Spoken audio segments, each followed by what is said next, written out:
안녕하세요. 저는 현재 픽셀릭에서 개발자로 일하고 있는 한정수입니다. 반갑습니다. 저는 오늘 실리콘밸리로 떠난 비전공자 개발자라는 주제로 발표를 진행하겠습니다. 제가 지난 4년간 다닌 회사들에서 경험한 것들과 제가 했던 선택들 중에서 좋았던 선택들, 그리고 후회되는 선택들을 공유하는 자리가 되겠습니다. 오늘 제가 이야기할 내용들은 지난 5년간 작성해온 저의 연말 회고에 기반한 내용들이기 때문에 제가 오늘 말씀드리지 못할 더 자세한 내용들은 제 블로그의 연말 회고 글들을 읽어보시면 되겠습니다. 우선 제가 개발자가 되기 전까지는 어떻게 살아왔는지 아주 간략하게 설명드리겠습니다. 저는 1990년에 태어났고요. 중학교 3학년 때부터 체육교사가 꿈이어서 대학교에서는 체육교육을 전공하고 대학교 3학년 때 친구들과 작은 무역 사업을 해보고 나서 진로를 무역 쪽으로 바꾸게 되었습니다. 그래서 졸업하고 첫 회사도 현대글로비스라는 무역회사로 취업을 했는데 온라인 무역 사업을 직접 해보고 싶어서 6개월 만에 퇴사하고 프리랜서 개발자를 고용해서 웹사이트를 만들다가 이때 개발을 처음 접해봤는데요. 사업보다 개발이 더 재미있을 것 같아서 사업을 접고 개발자가 되기로 결심합니다. 그렇게 신혼여행에서 돌아온 그 다음 주부터, 그러니까 29살부터 국비지원학원에서 개발 공부를 시작했고 2018년 6월에 개발자 커리어를 시작했습니다. 네, 목차입니다. 우선 1년차의 개발자로서 첫 회사에 입사하고 퇴사한 이야기와 저의 선택들, 그리고 2년차의 줌인터넷 포털 개발팀에서 경험한 것들과 저의 선택들, 3년차의 토스페이먼츠에서 경험한 것들과 저의 선택들, 그리고 마지막 4년차의 실리콘밸리 스타트업 릴레이트에 입사하고 미국으로 이민을 가게 된 저의 이야기와 선택들, 이렇게 연차별로 4개의 소주제로 나누어서 발표를 진행하겠습니다. 우선 1년차입니다. 저는 2018년에 국비지원학원을 수료하고 총 26곳의 회사에 지원해서 3곳에 최종 합격했고 그 중에 클라우드캐시라는 작은 스타트업에서 첫 개발자 커리어를 시작했습니다. 우선 클라우드캐시는 만들어진 제품이 아무것도 없는 완전 극초기 스타트업이었고요. P2P 대출 서비스를 만들려는 팀이었고 저는 백엔드 개발자 역할이었습니다. 연봉은 이 회사가 이미 폐업했기 때문에 공개를 하자면 당시 최저시급에 해당하는 2,600만 원이었습니다. 저의 첫 직장이었던 현대글로비스에서 받던 연봉의 절반 수준이었지만 개발자가 되었다는 사실만으로 기뻐했던 기억이 납니다. 이 회사에서 경험한 것들을 간략하게 공유하자면 우선 정말 충격적이게도 CTO가 거의 일을 하지 않았습니다. 제가 CTO 옆자리에 앉았었는데요. 업무 시간 내내 웹툰을 보거나 인터넷 뉴스만 보시더라고요. 그러더니 어느 날 저한테 웹툰을 보면서 노는 것처럼 보이겠지만 난 지금 머릿속으로 아키텍처를 짜고 있는 거야 라고 말씀하시더라고요. 당시에 저는 이 말을 듣고도 CTO 정도 되면 아키텍처를 웹툰을 보면서도 짤 수 있구나 라고 가볍게 생각했었는데요. 결과적으로는 그냥 일을 안 하시는 거였고 그렇다고 저한테 어떤 과제나 업무를 할당하는 것도 아니었습니다. 그래서 제가 재직했던 7개월 동안 제품 개발은 하나도 진행되지 않았습니다. 7개월 동안 저에게 할당된 업무는 전혀 없었고 입사 직후에 일주일 동안 진행했던 게시판 CRUD 과제랑 AWS와 PostgreSQL을 사용할 테니까 미리 공부해 두라는 과제가 전부였습니다. 보통 개발자들은 회사에서 실무를 하면서 많이 성장한다고 하는데 당시 회사에서 저는 실무를 하나도 경험하지 못하고 공부밖에 할 수 없어서 불안한 마음이 계속 커져만 갔습니다. 역시나 이상한 회사였습니다. 입사한 지 4개월쯤 되었을 때부터 월급이 안 들어오기 시작했고 그리고 이때 사무실을 위워크에서 다른 회사 사무실에 남은 공간을 빌려 쓰는 곳으로 이전했는데요. 믿기지 않으시겠지만 다른 회사에 실내 흡연을 하시는 분들이 계셔서 당시에는 코로나가 없던 시기인데도 담배 연기 때문에 사무실 안에서는 하루 종일 마스크를 쓰고 있어야 했습니다. 그리고 월급은 한 번 밀리니까 계속 밀리더라고요. 그렇게 저는 이직할 회사가 정해지지 않은 채로 입사한 지 7개월 만에 퇴사를 하게 되었고 그렇게 저는 30살이 되기 한 달 전에 다시 백수로 돌아갔습니다. 물론 이직할 회사가 정해지지는 않았지만 사무실에 담배 연기도 너무 싫었고 집에서 이직 준비에 집중하고 싶어서 빠른 퇴사를 결심했습니다. 하지만 마지막 달까지도 월급이 제때 들어오지 않아서 다음번에는 반드시 좋은 회사로 이직해야지라고 다짐하게 되었습니다. 그럼 1년 차에 제가 했던 좋았던 선택들과 후회되는 선택들을 공유해 보겠습니다. 우선 좋았던 선택들입니다. 가장 좋았던 선택은 학습한 내용을 GitHub과 블로그에 정리하기 시작한 것입니다. 요즘은 많은 분들이 이렇게 하시기 때문에 이게 더 이상 특별한 액션은 아닌데요. 이렇게 GitHub에 TIL 저장소를 만들어서 여기에는 그날 공부한 내용들을 빠르게 작성해두고 작성해둔 것들을 다시 블로그에 정리해서 올리는 방식으로 진행했었습니다. 그리고 이렇게 한 덕분에 채용을 담당하시는 분들이 제 블로그 글을 보시고 헤드헌터에게 따로 저에게 물어보실 정도로 개발 블로그를 만들고 운영하면서 얻은 것들이 정말 많았습니다. 다음으로 좋았던 선택은 당시에 Git과 GitHub을 사용하지 않던 그 회사 팀원분들을 설득해서 제가 직접 코드 리뷰 환경을 세팅한 것입니다. 이렇게 했던 이유는 현재는 인프런 CTO이신 이동욱님이 2018년에 쓰신 이 블로그 글 때문이었는데요. 여기에 읽어보시면 아시겠지만 주니어 개발자들은 코드 리뷰를 받는 환경에 있어야 단기간에 실력을 키울 수 있다고 하신 내용입니다. 저는 이 글을 읽고 빨리 성장하고 싶은 마음에 어떻게든 코드 리뷰를 받는 환경을 만들고자 했던 것입니다. 그런데 이 경험이 줌인터넷 면접에서 정말 큰 도움이 되었습니다. 저를 면접 보셨던 분의 말씀에 의하면 환경이 좋지 않아도 스스로 개선하려고 노력한 점이 좋은 평가를 받았다고 합니다. 다음으로는 컴공 전공자가 진행하는 CS 기초 스터디에 참여한 것입니다. 이 스터디를 통해서 혼자 공부하기에는 조금 막막한 그 컴퓨터 공학 지식들을, 기초 지식들을 포기하지 않고 끝까지 공부할 수 있어서 좋았습니다. 물론 컴퓨터 공학의 모든 커리큘럼을 다 따라가지는 않았고요. 중요하게 여겨지는 이 세 가지를 진행했습니다. 다음으로는 소소하게 열리는 개발자 커리어 세미나에 최대한 참여한 것이 좋았습니다. 저는 당시에 개발자 지인이 한 명도 없었기 때문에 개발자 커리어를 어떻게 쌓아가야 할지 전혀 몰랐는데요. 그런데 이런 세미나들에 참여해서 앞서간 분들의 커리어 이야기를 듣다 보니까 저의 개발자 커리어를 어떻게 쌓아가야 할지 대략적으로 그림이 그려지더라고요. 그리고 이런 세미나에 참여했던 것이 제가 줌인터넷에 취업하는 데에도 정말 큰 도움이 되었는데요. 한 세미나에서 발표가 끝나고 네트워킹 시간이 있었는데 이때 같은 테이블에서 이야기하게 된 그 김남준이라는 지금은 우아한 형제들에서 개발자로 일하는 동생을 만나게 되었습니다. 이 친구와 네트워킹 시간에 딱히 많은 대화를 나눈 것은 아니었는데 세미나가 끝나고 우연히 지하철역까지 같이 걸어가게 되면서 대화를 나누기 시작했고 헤어질 때에는 서로의 연락처가 아닌 서로의 GitHub과 블로그 주소를 교환하고 헤어졌었습니다. 그런데 이 친구가 저를 좋게 평가했었는지 저를 줌인터넷 포털 개발팀 신입 개발자 채용에 사내 추천을 해줬습니다. 물론 사내 추천이라고 무조건 합격하는 것은 아니지만 이 사내 추천이 정말 큰 도움이 되었던 이유는 이 친구가 평소에 포털 개발팀 팀장님으로부터 좋은 평가를 받고 있었는데 저를 본인과 비슷한 부류의 그런 노력쟁이라고 좋게 평가를 해주었기 때문인데요.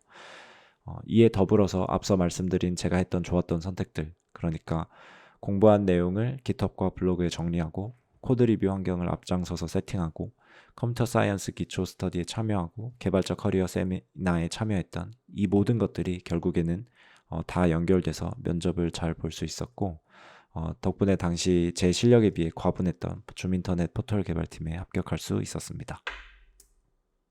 마지막으로는 코딩 테스트를 포기하지 않은 것이 좋았던 선택이었습니다. 줌인터넷은 이력서가 통과되면 코딩 테스트를 봐야 했는데요. 저는 이 당시까지 살면서 풀어본 코딩 테스트 문제가 총 10문제도 안 될 정도로 준비가 하나도 안 되어 있는 상태였습니다. 그래도 저는 어떻게든 이 기회를 살리고 싶어서 테스트 일정을 3일만이라도 연기해달라는 메일을 줌인터넷 인사팀에 보냈고 다행히 3일의 시간을 더 주셔서 총 10일간 코딩 테스트를 준비할 수 있게 되었습니다. 이 사진은 크리스마스에 찍은 사진인데요. 와이프한테는 정말 미안했지만 크리스마스와 연말 내내 밥 먹고 잠자는 시간 빼고는 코딩 테스트 준비만 했었던 기억이 납니다. 그리고 결국 간발의 차이로 테스트에 통과할 수 있었습니다. 코딩 테스트 준비가 안 된 상태였으니 포기했거나 또는 문제 푸는 도중에 포기했다면 이제 바로 탈락했을 텐데 제가 포기하지 않았더니 행운이 따라줬던 것 같습니다. 네, 이제 후회되는 선택들입니다. 가장 후회되는 선택들 중 하나는 코딩 테스트 준비를 미리 하지 않은 것입니다. 개발 공부를 시작하면 보통 자바나 파이썬 같은 개발 언어부터 공부하잖아요. 그럼 개발 언어를 공부하고 자료 구조와 시간 복잡도 정도만 따로 공부를 하면 사실상 코딩 테스트 준비는 바로 시작할 수 있는 거거든요. 그런데 저는 국비지원학원에서 5개월, 그리고 첫 회사에서 7개월 해서 총 1년 정도 코딩 테스트를 준비할 수 있었던 시간이 있었는데 아예 준비할 생각조차 하지 않은 것이 후회됩니다. 후회되는 선택 두 번째는 우아한 테크 캠프 모집에 지원하지 않은 것입니다. 지금의 우아한 테크 코스와 비슷한 이 캠프는 우아한 형제들에서 진행하는 채용 연계 프로그램이었기 때문에 지원해서 합격만 할 수 있었다면 굉장히 좋은 기회였습니다. 그런데 당시에 저는 국비지원학원 수료를 한 달 정도 남긴 시점이었고 취업을 한 달이라도 더 빨리 해야겠다는 생각이 강해서 지원조차 하지 않았는데요. 만약 제가 이 캠프를 잘 통과하고 우한 형제들에서 개발자 커리어를 시작했다면 지금보다도 훨씬 빠르게 성장할 수 있었겠다는 생각에 이 캠프에 지원하지 않은 것이 후회되는 선택들 중 하나입니다. 마지막으로 후회되는 선택은 더 빠르게 퇴사하지 않은 것입니다. 지나고 보니까 첫 회사에서 보낸 7개월도 너무나 아쉽게 느껴지더라고요. 회사를 다닌 경력은 쌓이는데 개발한 것들은 전혀 없었기 때문인데요. 물론 환경이 좋지 못해도 스스로 극복하는 게 필요하지만 성장하기 어려운 환경과 아예 성장이 불가능한 콘크리트 바닥은 구분을 해야 되고 만약 콘크리트 바닥이라면 성장이 가능한 환경으로 최대한 빠르게 옮기는 게 맞다고 생각합니다. 네, 이제 2년 차입니다. 2년 차는 줌인터넷 포털 개발팀 개발자로서 본격적으로 일하고 성장하기 시작한 시기인데요. 우선 줌인터넷은 줌닷컴이라는 포털 서비스를 만든 회사였고요. 포털 개발팀 팀원은 16명 정도 있었습니다. 주로 자바와 스프링 프레임워크를 사용하는 팀이었고 저는 뉴스줌과 허브줌 같은 포털 서비스의 백엔드 개발을 담당했습니다. 연봉은 이전 회사 연봉 대비 54%가 상승해서 드디어 최저 시급에서 벗어났다고 와이프와 부둥켜 안고 기뻐했던 기억이 납니다. 이 팀에서 경험한 것들을 공유드리자면 우선 신입 개발자 파일럿 프로젝트입니다. 파일럿 프로젝트는 3개월간의 수습 기간 동안 진행되었고 프로젝트 평가에 따라 수습 통과 여부가 결정되었습니다.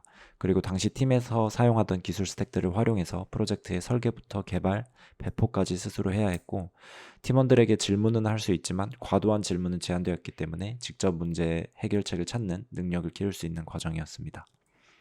저는 실력이 매우 부족했기 때문에 수습 기간을 통과하지 못할까봐 3개월간 매일 오전 9시부터 회사 문이 닫히는 오후 11시 50분까지 회사에 남아서 프로젝트를 진행했고 그리고 스프링 프레임워크와 뷰.js를 거의 모르는 상태에서 학습하고 개발해서 작은 서비스로 배포까지 진행했습니다. 그리고 이 파일럿 프로젝트 개발 과정을 이렇게 노션에 기록하고 팀원들에게 링크를 공유해서 팀원들이 언제든 저의 프로젝트 진행 과정을 살펴볼 수 있게 했고 이 문서 덕분에 팀원들이 저를 함께 일하기 좋은 개발자로 평가했었습니다. 이런 과정에서 저는 단기간에 급성장했다고 생각합니다. 심지어 클라우드 캐시에서 7개월 동안 혼자 공부한 것보다 이 파일럿 프로젝트를 한 달 정도 진행했을 때가 훨씬 더 많이 성장했다고 생각합니다. 저는 이 프로젝트를 통해서 처음으로 동작하는 서비스를 직접 개발해 보았고 또 프로젝트도 좋은 평가를 받았기 때문에 앞으로도 개발자로 일할 수 있겠다는 심리적 안도감과 개발에 대한 자신감을 동시에 얻을 수 있었습니다. 줌인터넷 기술 블로그에 가시면 이 파일럿 프로젝트 회고글을 보실 수 있습니다. 다음으로는 처음으로 실제 서비스 개발 및 배포를 경험한 것입니다. 처음에는 허브줌이라는 포털 서비스를 약 1년 정도 개발하였고 2년 차에는 포털에서 가장 중요한 뉴스 서비스를 시니어 개발자 한 분과 함께 개발하고 운영했습니다. 특히 이 뉴스줌이 중요도도 높고 아키텍처가 복잡해서 이 서비스를 개발하고 운영하면서 많이 성장할 수 있었다고 생각합니다. 그리고 요즘은 점점 사라지는 추세인 IDC 인프라 환경에서 서비스를 개발하고 운영해 볼 수 있었고요. 팀 전체적으로 기존 서버들을 AWS로 옮겨가는 과정이었기 때문에 IDC에서 클라우드 환경으로의 서버 이전도 경험할 수 있었습니다. 그리고 회사 기술 블로그에 제가 문제를 해결한 경험을 공유했었는데요. 제가 토스페이먼트로 이직할 때 기술 면접에서 이 글의 내용들이 많은 관심과 질문들을 받았고 결과적으로 이직에 큰 도움이 되었습니다. 네, 그럼 이제 2년 차에 제가 했던 좋았던 선택들과 후회되는 선택들을 공유해 보겠습니다. 저는 줌인터넷에서 약 2년간 근무하고 토스페이먼트로 이직했는데요. 이직 타이밍이 좋았다고 생각합니다. 그 이유는 당시에 맡았던 큰 프로젝트가 끝난 시점이었고 당시에 줌인터넷의 서비스들이 비교적 안정된 상태였기 때문에 편하게 일할 수 있는 환경이었거든요. 물론 이런 편안함을 좋아하시는 분들도 계시겠지만 당시에 저는 빠르게 성장하고 싶었기 때문에 업무가 편해질수록 제 마음은 불편해졌습니다. 그리고 당시에 성장 의지가 강하고 실력 있는 선임 개발자분들이 네카라 구베로 대거 이직을 하셨고 또 앞으로 제가 집중할 서비스 도메인을 정해야 될 타이밍이라고 생각했기 때문에 제 기준에서는 이직하기에 딱 적당한 시기였습니다.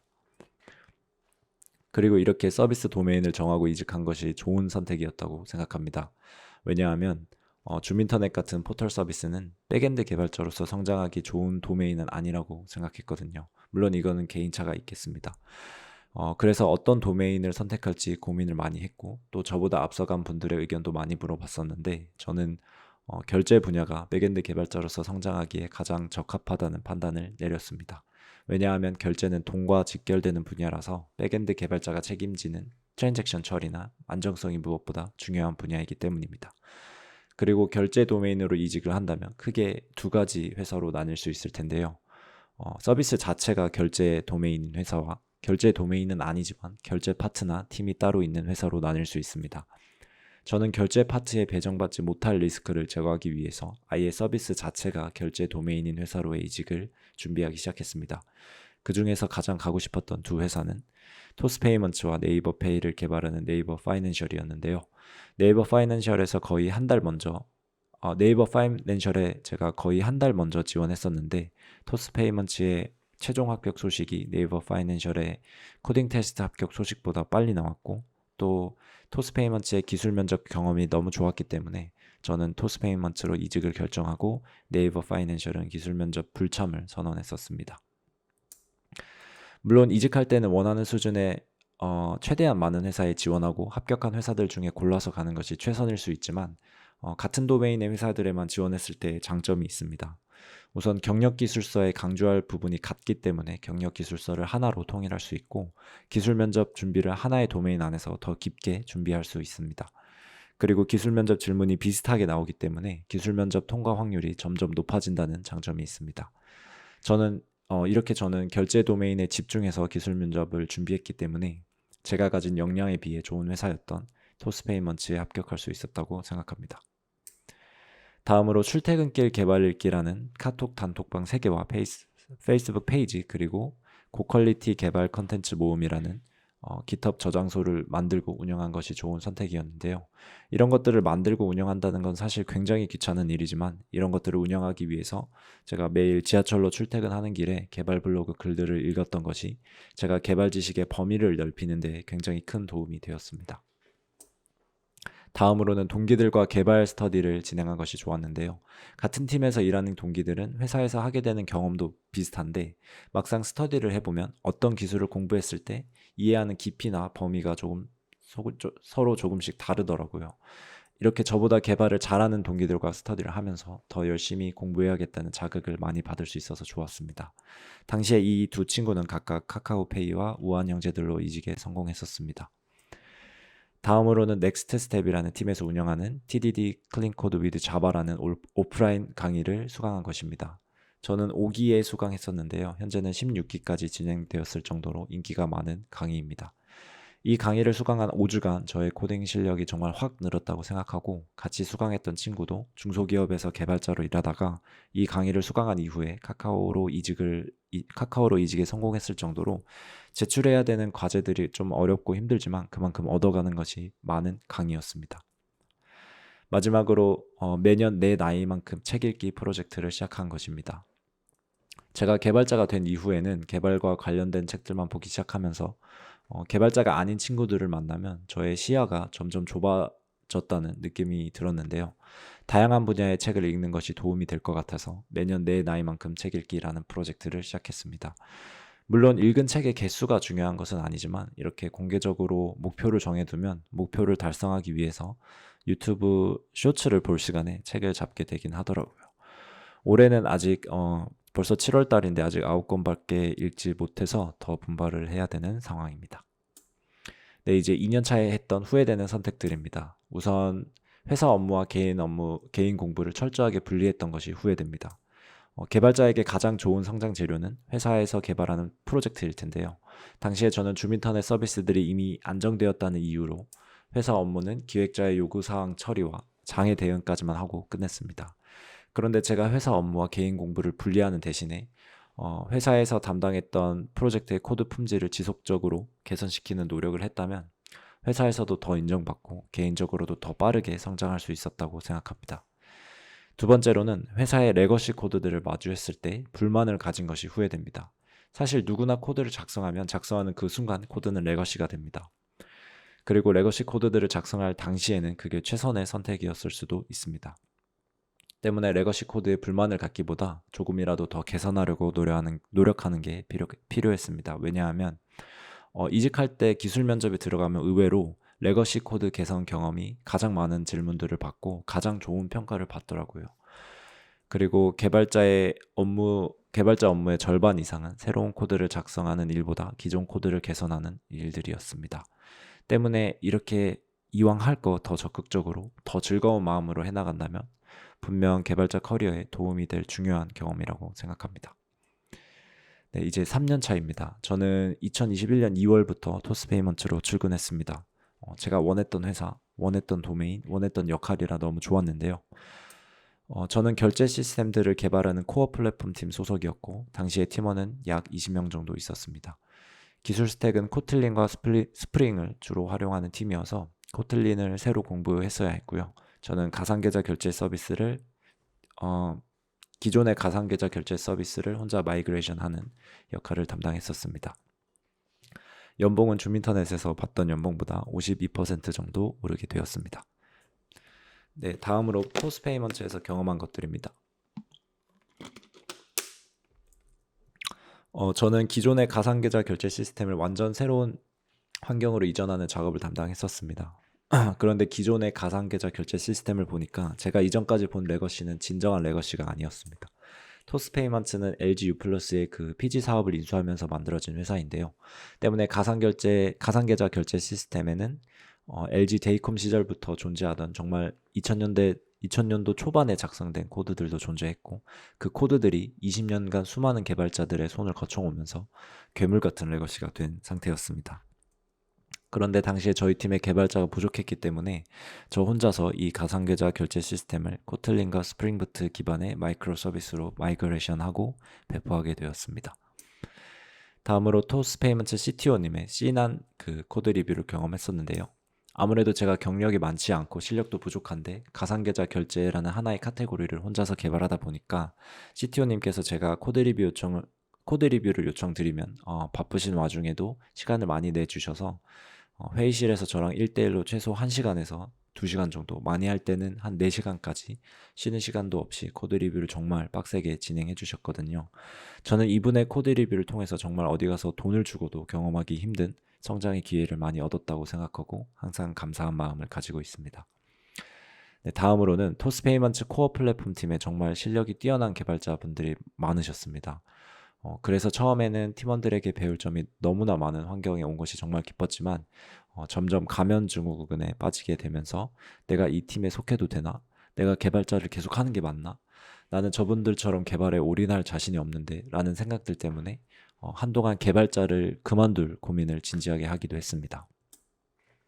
그 다음으로는 토스는 원래 일을 많이 하는 회사로 유명하고 또 팀원들이 워낙 잘하시고 또 열심히 하시는 분들이다 보니까 저도 자연스럽게 일을 많이 하게 되더라고요.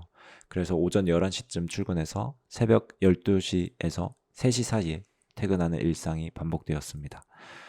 당시에 개발자로서 성장하기에는 정말 좋은 환경이었기 때문에 제가 만약 싱글이었거나 아이가 없는 상태였다면 성장하는 재미에 회사 다니는 게 정말 즐거웠을 것 같은데요. 저는 당시에 태어난 지 10개월 된 딸이 있었고 제가 완전 딸바보 아빠인데 딸과 함께하는 시간이 턱없이 부족했었습니다. 그리고 더 큰 문제는 평일에는 하루 종일 와이프 혼자서 육아를 해야 한다는 점이었습니다. 저는 가족이 가장 중요한 사람인데 가족과 함께할 시간이 급격하게 줄어들다 보니까 이게 내가 원하는 삶인지 언제까지 이렇게 살아야 하는 것인지 고민하기 시작했습니다. 그렇게 저는 입사 5개월 만에 퇴사를 감행했는데요.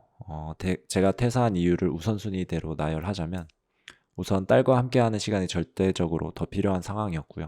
두 번째로는 오랫동안 혼자서 육아를 해온 와이프도 지쳐가고 있었고 세 번째로는 미국 회사에 취업할 준비를 해야 했기 때문입니다. 왜냐하면 제가 2017년에 신청했던 미국 영주권 인터뷰 일정이 4년 동안 연락도 없다가 갑자기 2021년 7월로 잡혔고 영주권 인터뷰를 통과해서 비자를 받으면 6개월 안에 미국으로 가야 했기 때문에 미국 회사 취업 준비를 위해서 퇴사를 하게 되었습니다. 그리고 제가 혼자 진행했던 가상계좌 결제 프로젝트가 성공적으로 배포된 상태라 퇴사하기에 딱 적당한 시점이었습니다. 다음으로는 제가 3년차에 했던 좋았던 선택들과 후회되는 선택들입니다. 좋았던 선택은 우선 CTO님께 코드 리뷰 요청을 자주 드린 것이었습니다. 사실 CTO님이 엄청 바쁘셨기 때문에 처음에는 코드 리뷰 요청을 드리기가 꺼려지기도 했지만 제가 빠르게 성장해서 팀에 기여하는 것도 중요하다고 생각했기 때문에 CTO님이 약간의 여유만 보이셔도 바로 자리로 찾아가서 코드 리뷰를 요청드렸었습니다. 돌이켜보면 제가 토스에 5개월밖에 근무하지 않았지만 그 짧은 시간에 굉장히 많이 성장했다고 생각하는데 CTO님께 코드 리뷰 요청을 자주 드린 것이 아주 큰 역할을 했다고 생각합니다. 두 번째로는 제가 담당했던 가상계좌 결제 시스템의 핵심 기능들을 코틀린으로 만든 마이크로 서비스로 이전하고 배포까지 끝내고 퇴사한 것입니다.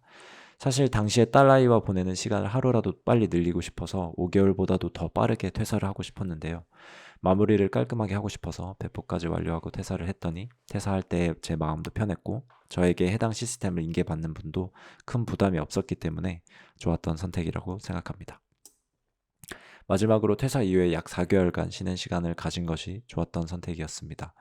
제가 2021년 6월 30일에 퇴사했으니까 정확하게 개발자로 딱 3년 일한 상태였는데요. 3년 동안 정신없이 개발자로 성장하는 것에만 집중하다가 3년 만에 처음으로 느긋하게 쉬는 시간을 갖게 된 것입니다. 네. 그래서 그동안 와이프한테 몰빵되었던 육아도 분담하고 개발자로 일하면서 소홀했던 운동들도 다시 시작했습니다. 그리고 미국 이민 준비와 미국 회사 취업 준비를 시작했고 토스에 다니는 5개월 동안 책을 2권밖에 읽지 못했기 때문에 독서 산매경에도 빠져보는 정말 한여름밤의 꿈 같은 4개월을 푹 쉬며 보냈습니다. 그런데 사람이 신기한 게 이렇게 한 4개월 정도 푹 쉬고 나니까 또 개발자로서 다시 치열하게 일하고 싶은 욕구가 생기더라고요. 다음으로 후회되는 선택들입니다. 우선 육아 난이도가 점점 높아진다는 사실을 망각하고 당시에 늦은 퇴근 시간으로 악명 높았던 토스에 합류해도 괜찮을 거라고 착각한 것입니다. 토스는 계속 좋아지고 있는 회사지만 제가 경험한 토스는 개발자로서 성장하기에는 정말 최고의 환경이지만 영유아를 육아하는 분들에게는 권하고 싶지 않은 조직입니다. 두 번째로는 개발자의 길을 포기하려 한 것입니다. 제가 속했던 토스 페이먼트 코어 플랫폼 팀에 워낙 잘하시는 분들과 개발의 인생을 올인한 것 같은 분들이 유독 많이 계셨는데요. 그런 분들 틈에 있다 보니 저는 개발자로서 자격이 없다는 생각까지 했었습니다. 그래서 개발과 전혀 상관없는 카페 창업을 알아보고 이런저런 사업 아이디어를 구상하기 시작했었는데요. 돌이켜보면 가면증후군이었는데 가볍게 넘기지 못하고 쓸데없이 힘들어했던 것이 후회됩니다. 마지막 4년차입니다. 저는 2021년 6월에 토스페인먼츠에서 퇴사하고 2021년 11월에 실리콘밸리에 본사를 둔 픽셀릭이라는 스타트업에 합류하게 되었습니다. 픽셀릭은 릴레이시라는 B2B 세일즈 CRM SaaS를 개발하는 회사고 제가 첫 번째 백엔드 개발자로 합류했고 현재 구성원은 총 10명의 개발자가 6명입니다. 기술 스택은 초기 스타트업답게 루비 온 레일스를 사용하고 있고요.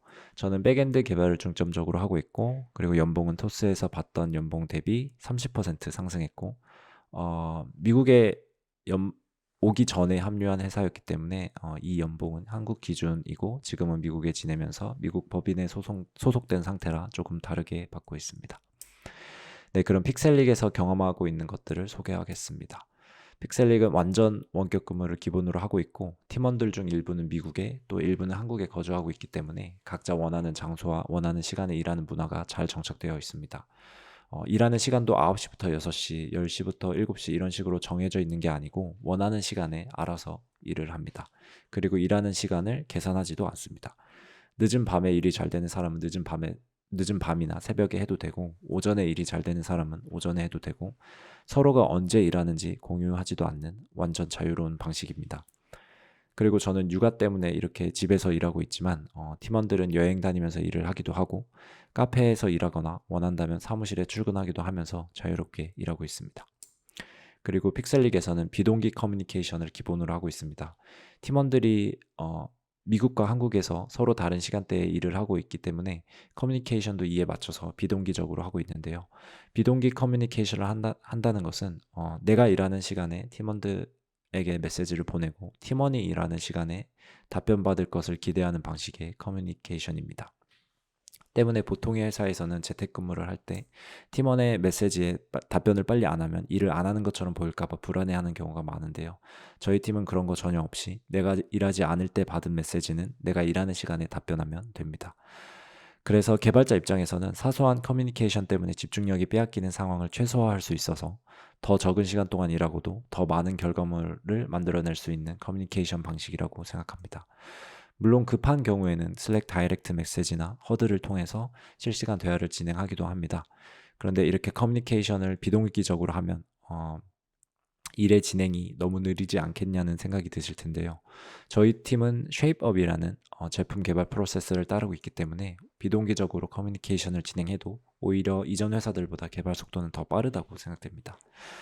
쉐입업은 이제 100% 원격 근무와 비동기 커뮤니케이션을 활용하는 미국의 베이스캠프라는 회사에서 공개한 소프트웨어 제품 개발 프로세스인데요. 이 쉐입업에 대해서 설명하려면 너무 길어지기 때문에 따로 설명을 드리지는 않겠습니다. 구글링 해보시면 정리된 블로그 글들을 보실 수 있고 저 쉐입업의 PDF 파일은 이 책을 쓴 베이스캠프에서 무료로 공개해놨기 때문에 관심 있으신 분들은 읽어보시면 제품 개발 프로세스에 새로운 눈을 뜨게 되실 거라 생각됩니다. 다음은 제가 픽셀릭에 합류한 지 3개월 뒤에 프리 시리즈 A 투자를 받게 되었다는 점입니다. 규모가 큰 회사의 구성원들은 회사가 어떤 과정을 거쳐서 어떻게 투자를 받게 되는지 알기 어렵지만 당시에 저희 팀은 저까지 5명인 팀이었기 때문에 개발자인 저까지 투자받는 과정을 가까이서 지켜볼 수 있어서 새롭고 유익한 경험이었습니다. 그리고 2022년 6월에 저희 팀이 Y 컴비네이터 배치에 합격했었습니다. Y 컴비네이터 줄여서 YC는 이제 미국 실리콘밸리의 스타트업 엑셀러레이터인데요. 발전 가능성이 높은 초기 스타트업에 투자해주고 스타트업의 성장을 도와주는 인큐베이터 같은 곳입니다. YC가 2005년부터 투자하고 육성한 스타트업이 총 2,000개 이상 된다는데요. 대표적으로 에어비앤비와 스트라이프, 코인베이스, 도어대시 같은 회사들이 YC 출신이고 그 중에 한국인이 설립한 스타트업은 샌드버드를 포함해서 지금까지 총 12개 뿐이었는데 저희 팀이 13번째로 Y 컴비네이터 배치에 합격하게 되었습니다.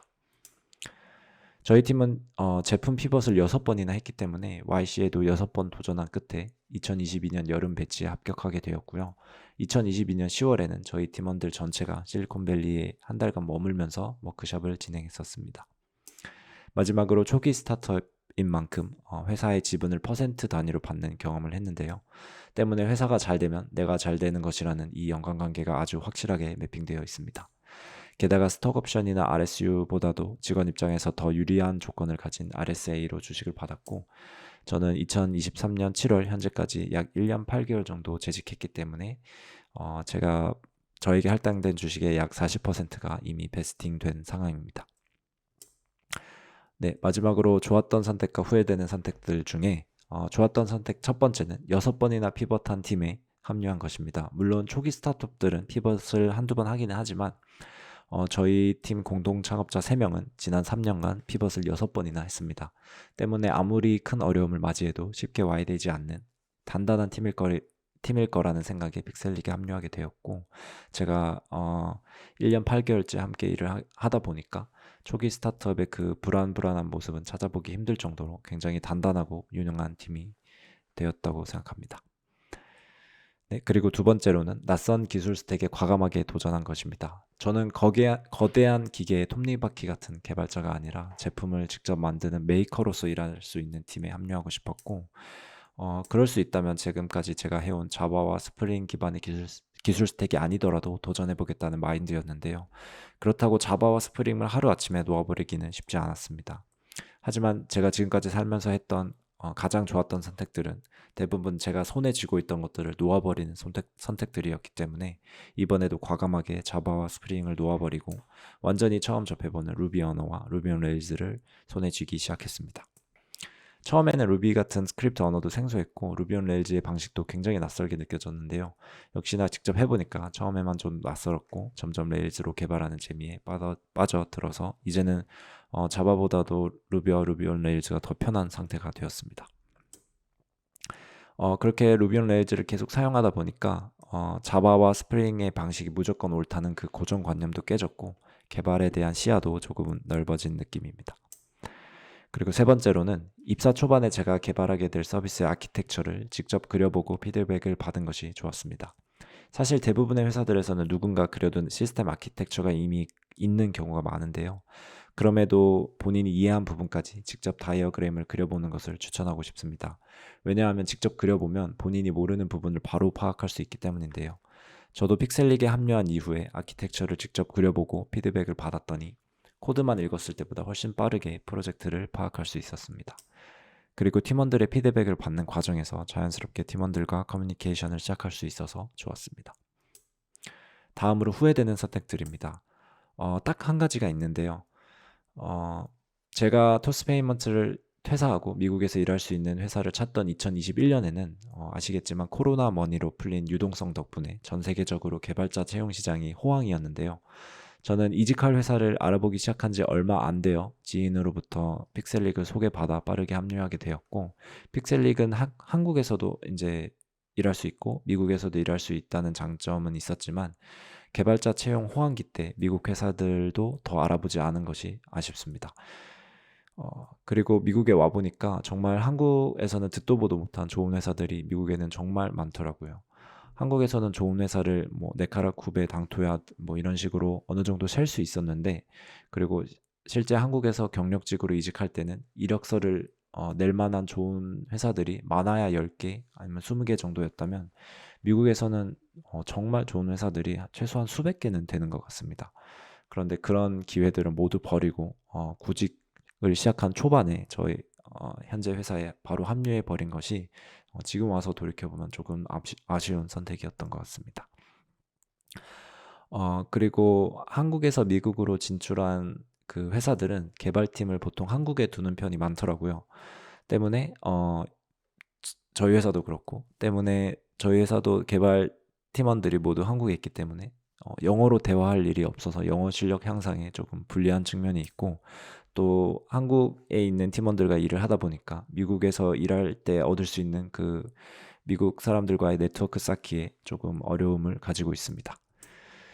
그리고 미국에 거주하는 사람은 미국 거주 직원이 많은 회사에 재직하는 것이 좀 유리하다는 생각이 들었는데요. 왜냐하면 미국에는 한국과 다르게 건강보험이 굉장히 비싸고 그런 것들을 개인이 지불하기보다 보통은 회사를 통해서 회사에서 지원받는 경우가 대부분이고, 또 401k라고 해서 이제 어떻게 보면은 한국의 국민연금 같은 이제 연금을 납입하는 그런 프로그램이 있는데, 보통 미국의 좋은 회사들에서는 이런 401k를 이제 본인이 뭐 어느 정도 돈을 내면은 거기에 뭐 5%까지 회사에서 더 내주는 식으로 이렇게 매치를 해주는 이런 복지들이 많이 있는데, 이런 복지들은 사실 미국에 거주하는 직원들이 많은 회사에서 진행할 만한 복지이기 때문에 미국에 거주하는 사람이라면 미국에 거주하는 직원이 많은 회사에 재직하는 것이 유리하다는 사실을 알게 되었습니다. 네, 이렇게.